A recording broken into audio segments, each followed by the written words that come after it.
Thank you. Obviously, the lead up to this fight, there was a lot of goodwill between you and Gina, and I think the fight ended the way pretty much everybody was expecting it to end. But with all that goodwill, did it ever run through your mind, maybe I'll let her stand and trade with me for just a little bit? No, not at all. Why would I do that?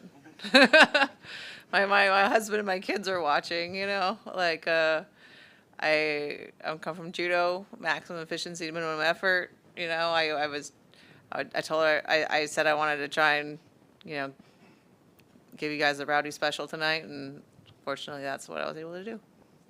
And then just speak about how much this fight and how much Gina means to you, because obviously you shared the embrace. There was all this stuff all week. What does she mean to you as a person in your career? Man, I mean, she's the only person who could have brought me into MMA, and the only person who could have brought me back. I all of this like prosperity in my life and success that I've had, like financially, all of that, it's thanks to her. I would have been hustling for judo clinics if it wasn't for her. But yeah, she just helped me like rekindle my love for this again. I used to feel like such a huge wave of relief after a win, and I didn't even feel that at all tonight because I wasn't stressed out. I didn't have all this anxiety weighing on me again. And it was through this fight camp I kind of figured out the way I should have been doing it all along. And that's like another gift that she gave to me was this experience, this last year and a half. It's been so fun. I've had such a great time. It's the best camp, and I'm so glad I got to end it like this. And then last one for me, obviously there was a talk from the very first moment this fight was announced. You were very outspoken against your old organization, the UFC, and Hunter Campbell. I don't know if you know, but it seems like there was a little bit of gamesmanship on their part tonight. They announced Conor and Max rematch during Francis Ngannou's walkout. What are your thoughts on that? I mean, it's kind of catty. But it also shows that, that they see MVP MMA as a threat, that they would, do it in that moment and spend, like, do it at that time. So I feel like it's also a compliment because it elevates MVP MMA and makes they're declaring that they see us as a real rival. And I think that's such a compelling story, and now they're helping us tell it. Ronda Oscar Willis with MacLife. Part of this story for this fight was you being able to reclaim MMA from the ending that you had with the UFC and have a new relationship with it. After tonight and how special it was for you and this whole build-up, are you able to look back at your time 10 years ago in a different light now, or will that always be sort of locked away and this is how this individual moment is how you want to remember MMA? I think, yeah, it's completely just changed my relationship with the sport. I feel like I was telling Trav afterward, like I feel like a ghost was banished, and it's just lifted a weight off of me that I didn't realize I was still carrying in that way. And yeah, this is exactly what I needed, and that was closure. I saw in Brett's article that you have like no UFC memorabilia or any mention of your time in the sport hanging up at your house. Is this one of those moments you can maybe put on the wall? I don't know. I always kind of thought it was weird. Like in judo, you would see people that their house was like a shrine to themselves, and I thought it was kind of like odd,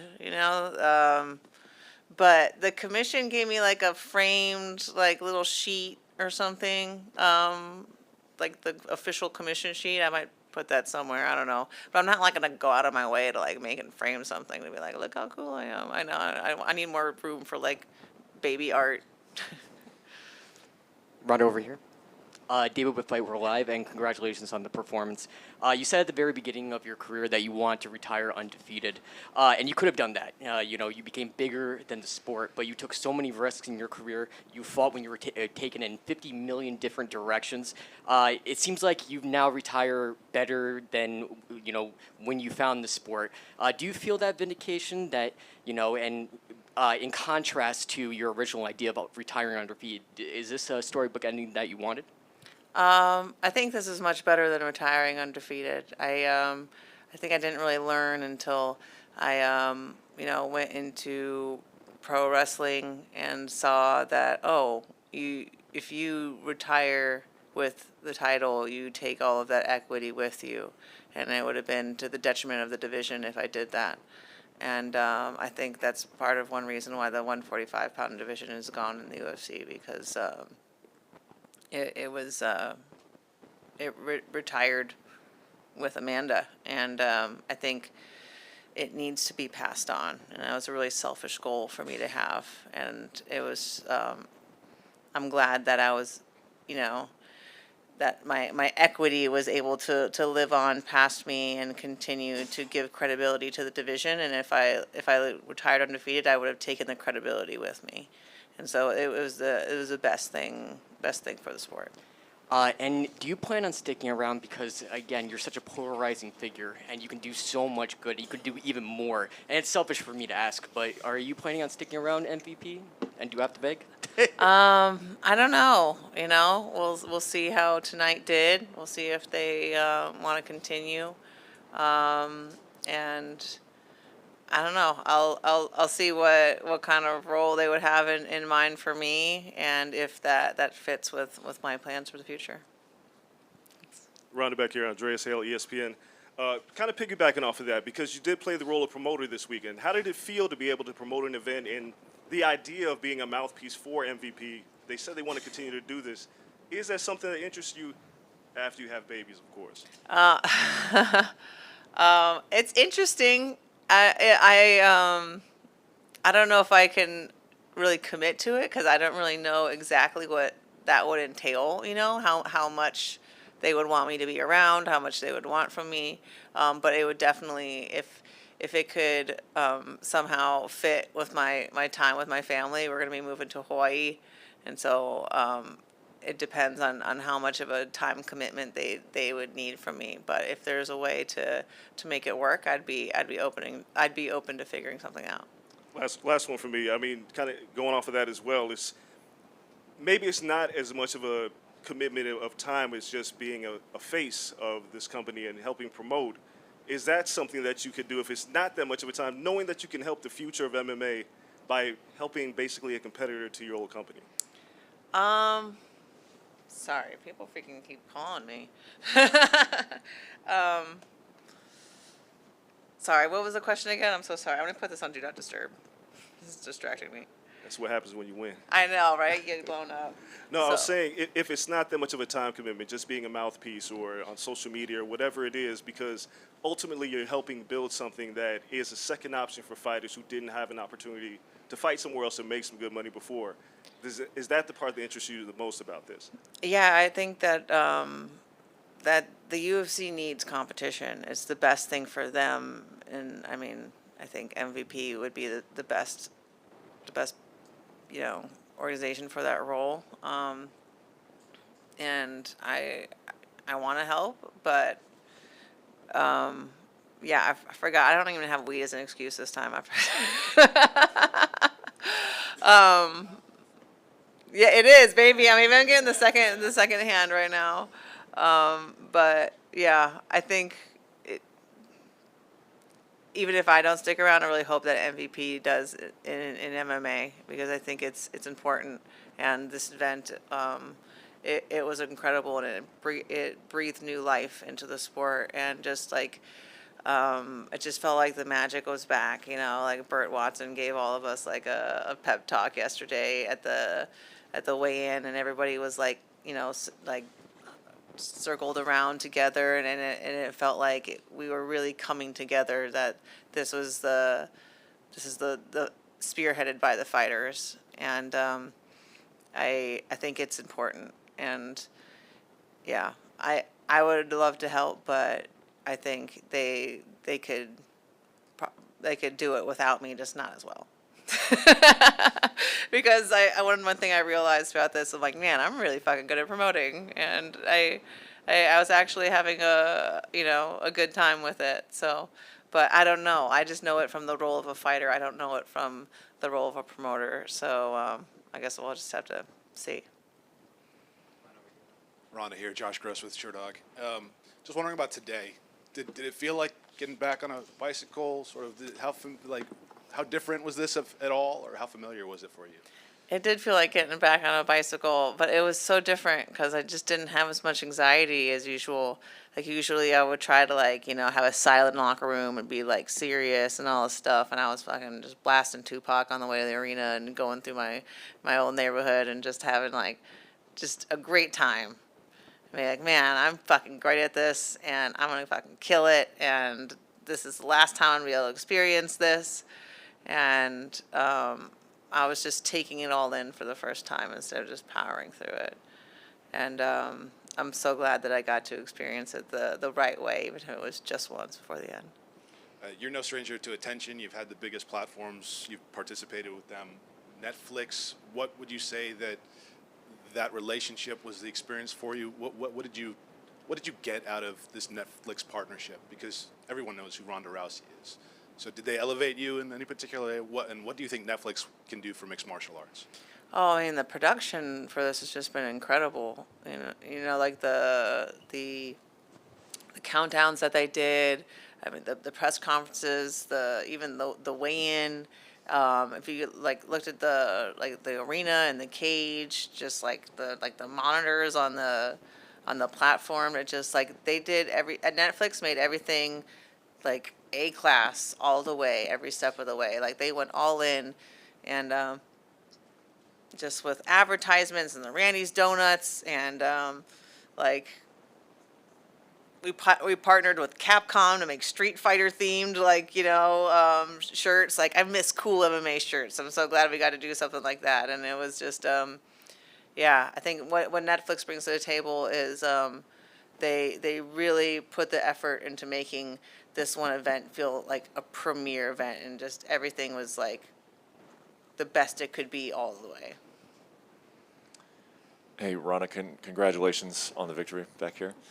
So when Nikisa was in here earlier, he said that you guys don't even know about the injury that Ronda Rousey went into this fight with. So and he was like, I'll let her describe it. So was that a parting gift that MMA gave you, that you weren't even healthy going into your final fight? Well, yeah, I sprained my ankle or foot pretty bad 2.5 weeks ago.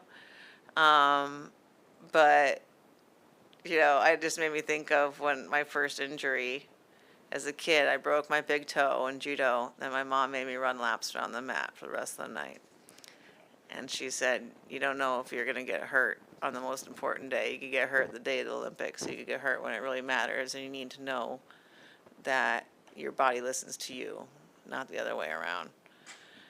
And man, I was like, thanks for the trauma, mama. Yeah, because right when it happened, I'm like, I had 2.5 weeks left, and I'm like, well, looks like I'm doing this with my ankle messed up. And but I basically have never had a fight where I wasn't injured in some way. I didn't ever pull out of a fight because I'd never been injured. I never pull out of a fight because I always fight anyway. And so that's just part of it. And when it happened, I'm like, this is part of it, and I'm the fucking best at this. I pushed through, and but yeah, I definitely was trying real hard not to look hurt at the open workout. I was definitely trying not to look like I was holding myself back, and I really re-aggravated it again. And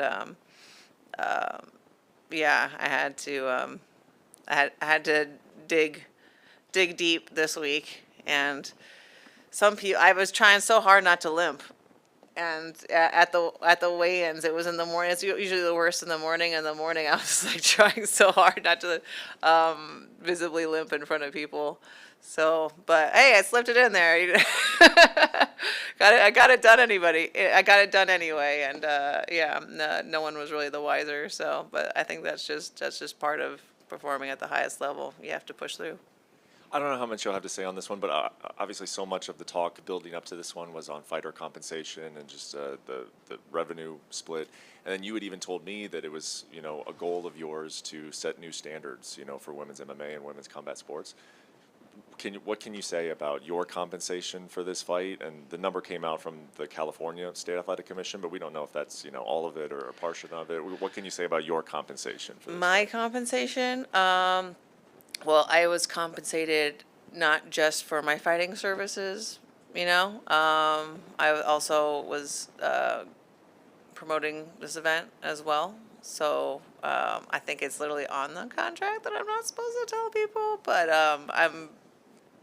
I'm very, I'm very happy and very grateful, and me and my husband are gonna go house shopping in Hawaii after this.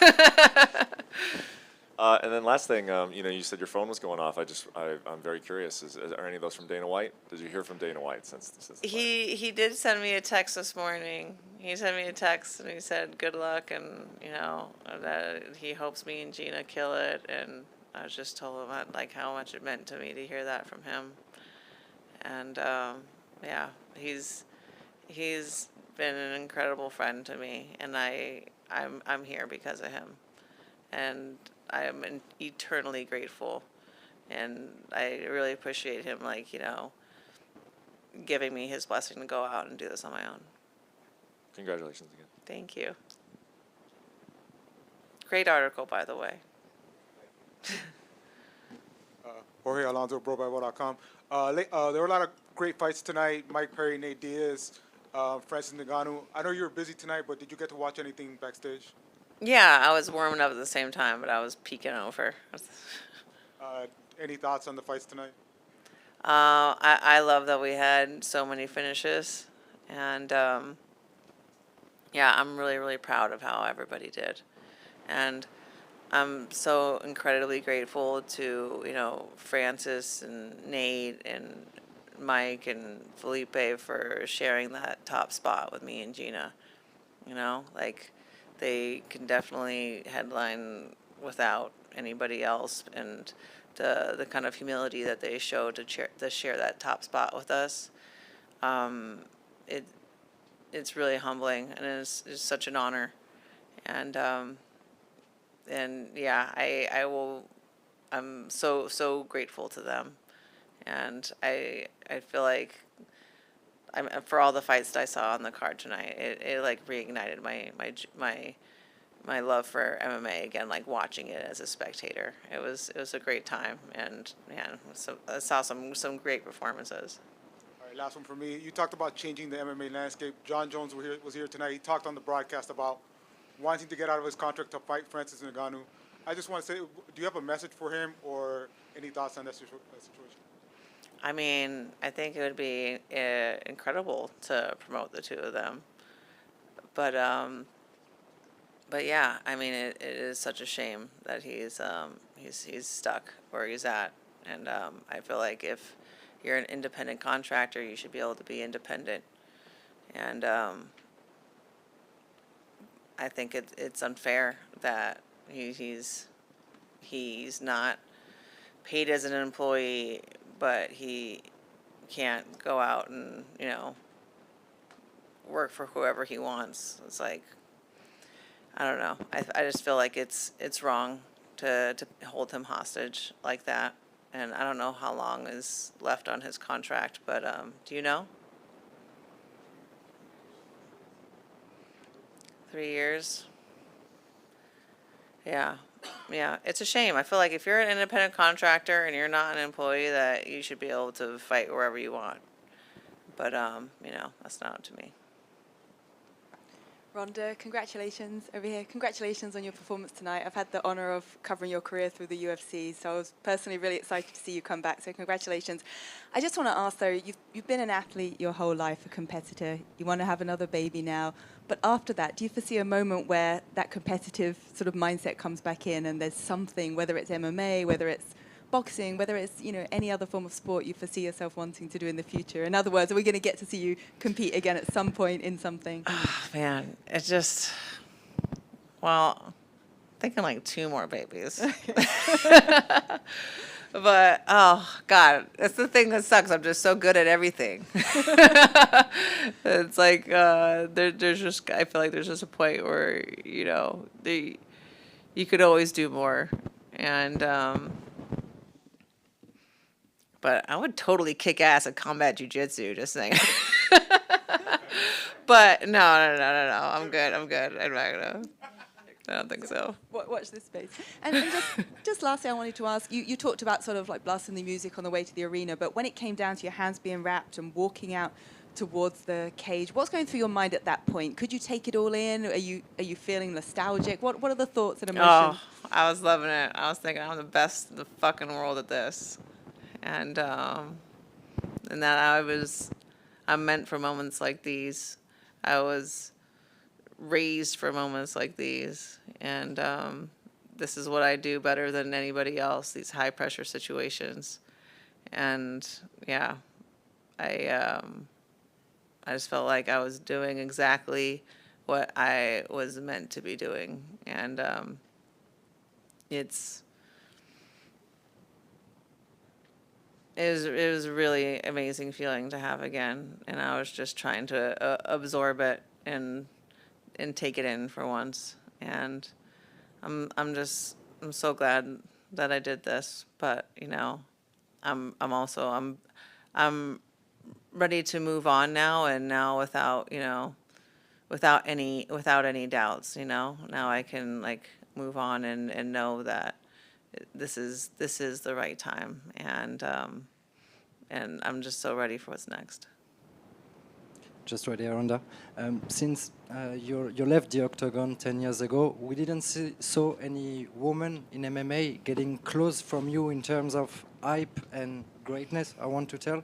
From your words, do you know why there is such difference between you and other women athletes in MMA? And if you got an advice for the future MMA star, rising star? I would say you have to promote as hard as you train. And not just the women, but a lot of the men, like a lot of the men, most of them. I think they just want to be able to show up and fight, and I understand that. But this is not the Olympics. You don't get to just show up and do your job and go home. Your job is to get people to watch you fight, and I think promotion is a form of storytelling, and you have to figure out like what is the story that the combination and me and this other person tell, and figuring out how you're going to convey that to other people and make it resonate with them. And like this fight was so unique because of how much love and respect I have for Gina, and I couldn't tell a generic, fuck you bitch kind of a story with her. And so you have to think, I think you have to think of what is the matchup of me and this other person bring to the table that's entirely unique, and get people to hook on to that. And I think that a lot of them don't put any thought into, like, stuff people are going to ask you a lot of the time. If somebody says something about you, that someone's going to ask you about what that person said, so you're like, okay, let me be prepared for that. Let me have in mind what I'm going to say. Other people ask me, like friends and stuff ask me stuff that, like, what do you think about what so-and-so said? I'm practicing on them. I'm like, well, fuck them, because this, and that, or whatever. Trav's heard me say cleft lip Lincoln several times in the kitchen before I said it. But yeah, I think you have to prepare for those moments, and prioritize that. And I think a lot of people just look at press and promotion as if it's something that's inconveniencing them, instead of something that really is the majority of your job.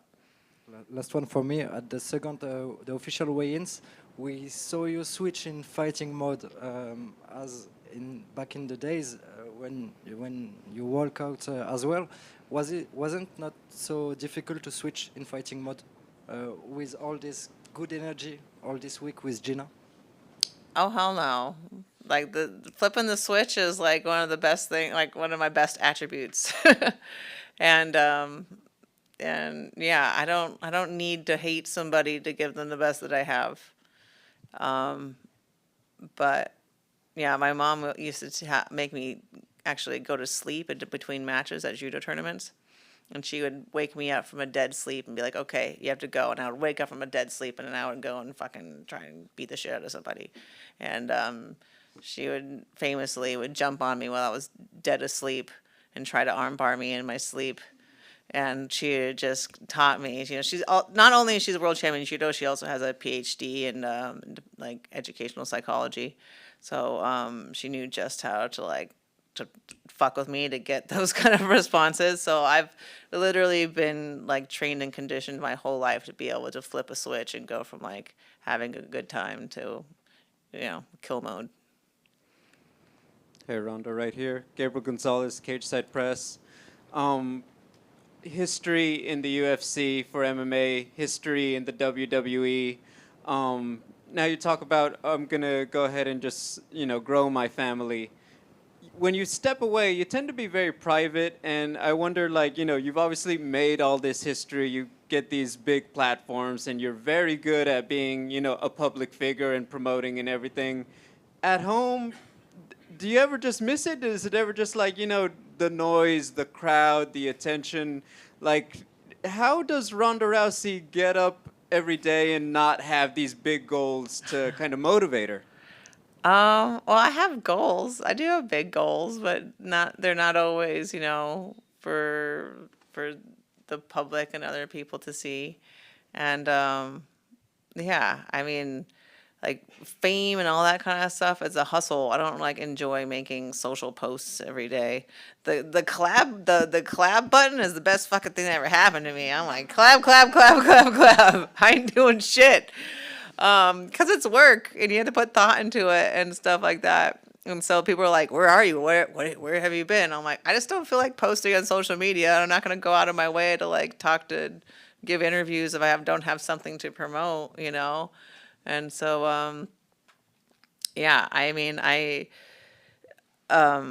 being in the spotlight was never a goal. It was a tool to help me accomplish my goals. And so it's fun, but it's not it's just so much more fulfilling for me to be, with my family and spending time with them and being a mom and all this stuff. And I don't feel like I have to be witness to be validated. So there's no if Ronda Rousey doesn't compete again, years down the line, you're not going to feel what do? I need to be the first, woman to do this now, first woman to do that. There's none of that eats at you when you're just at the house. No, in fact, I think I'm at the perfect level of famous right now. I don't want to get above that anymore. I'm right at where I get to go to the grocery store again, but they take it easy on me when I get pulled over by the cops. So I'm really happy with where I'm at, and I've firsted pretty hard. I'm not really I think I'm pretty satiated when it comes to that. Because after a while, it's when are you going to be impressed enough with yourself? And achievement hoarding is, I think, a little bit of an issue just in our whole family. But I also have other things in my life that are giving me fulfillment now. I think when I was a bachelorette before, I kind of always needed that to I don't know, fill some kind of hole in my soul, but now my hole's filled.